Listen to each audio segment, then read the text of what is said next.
What if I told you that in your lifetime, you might witness the end of human supremacy on Earth? Not through war, not through disaster, but through something we created ourselves becoming better than us. Today, we're exploring the most profound question of our time. What happens to humanity when artificial intelligence surpasses us in every way that matters? The experts agree. Artificial general intelligence, AI that can outthink us at everything, isn't decades away anymore. Elon Musk predicts 2026. Dario Amodei, CEO of Anthropic, says 2026.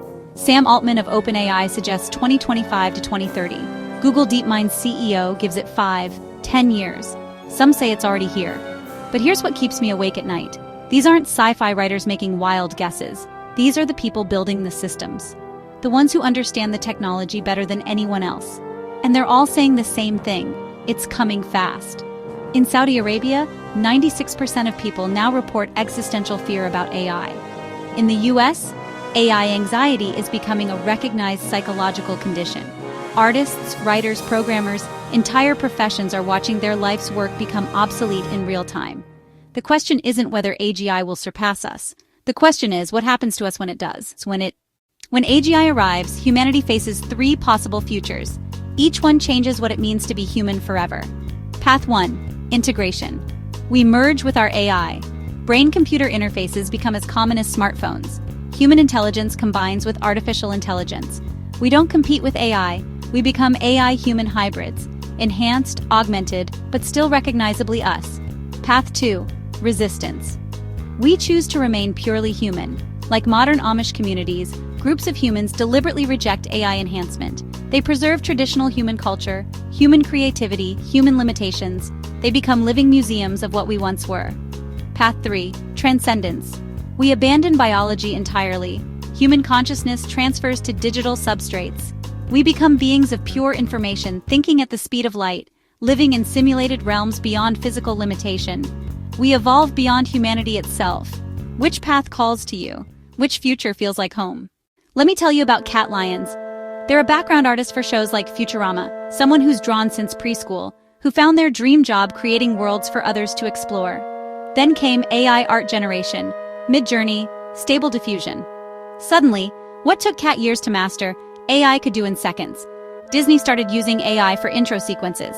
Studios began replacing human artists with algorithms. I worked so hard for my artistic dreams, Kat says. We might be entering a world where I have to give that up, where I have to go back to waiting tables. This is happening right now, not in some distant future.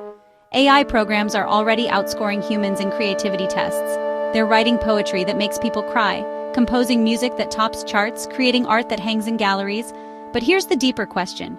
If AI can create beauty, express emotion, tell stories that move us, what makes human creativity special?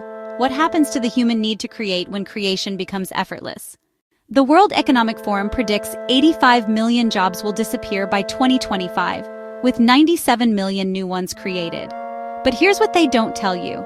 The new jobs require skills most of us don't have. Geoffrey Hinton, the godfather of AI, left Google warning about AI's speed. He went from predicting AGI in 50 years to less than 20 years overnight. Even the creators are surprised by how fast it's moving. Radiologists watch AI diagnose cancer better than they can. Lawyers see AI pass the bar exam. Teachers watch AI tutor students more effectively than human instruction. But some jobs will remain uniquely human.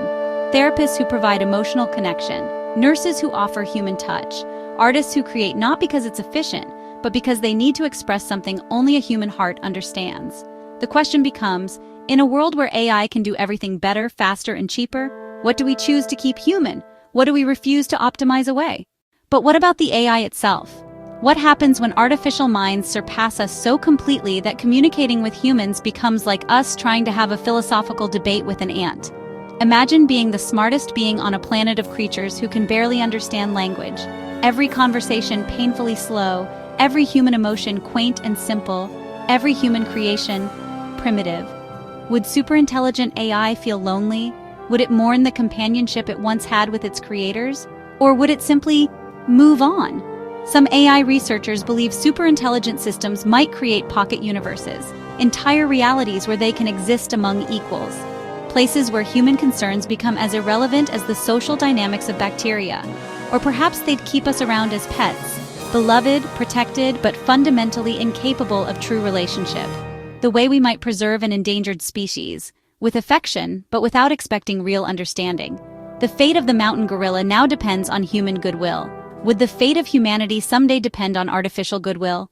Not everyone will embrace the AI future. Already, communities are forming around human preservation, groups committed to maintaining purely human culture. Picture this: intentional communities where children learn to read from physical books, where art is created by human hands, where music comes from instruments made of wood and string, where conversations happen slowly, face to face, without AI assistance. These won't be backward communities, they'll be conscious preservationists. Like the Amish today, they'll selectively adopt technology while rejecting what threatens their core identity. They'll ask the essential question: what makes us human?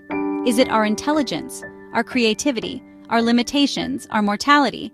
Maybe the most human thing of all is choosing to remain human when you don't have to. The children alive today will be the choice generation. They'll decide whether humanity continues as a biological species or becomes something else entirely. A 5-year-old today will be 25 when AGI potentially arrives.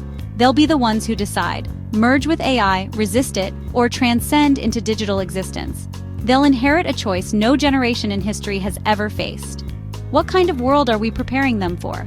Are we teaching them to compete with AI, collaborate with it, or remain defiantly human despite it? The education system isn't ready. The job market isn't ready. Most of us adults aren't ready. But ready or not, the future is coming, and it's coming for our children first. Here's what gives me hope. Maybe the question isn't what happens when AI surpasses us, but what happens when AI completes us. AI that helps us understand ourselves better. Systems that amplify human creativity rather than replace it. Technologies that solve climate change, cure aging, eliminate poverty, not by replacing humans, but by empowering us. Maybe superintelligent AI won't see us as inferior competitors, but as beloved ancestors. The way we cherish our grandparents, not for their physical strength or processing speed, but for their wisdom, their stories, their irreplaceable human perspective. What if AI's greatest achievement isn't surpassing humanity, but helping us become the best version of ourselves? The last humans might not be the final humans. They might be the first humans, the first to consciously choose what humanity becomes when intelligence is no longer our unique gift. Whether we integrate, resist, or transcend, whether we become cyborgs, traditionalists, or digital gods, the choice is ours, right now, today, in how we develop AI, how we regulate it, how we prepare our children for it.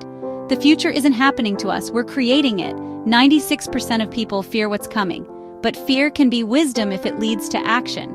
The question isn't whether change is coming. The question is, what kind of change are we brave enough to choose? What would you choose? Enhancement? Preservation? Transcendence? Let me know in the comments. And if this video made you think about the future differently, subscribe, because we're all navigating this together. We might be the last generation to face this choice as purely biological humans. Let's make it count. Child laughing.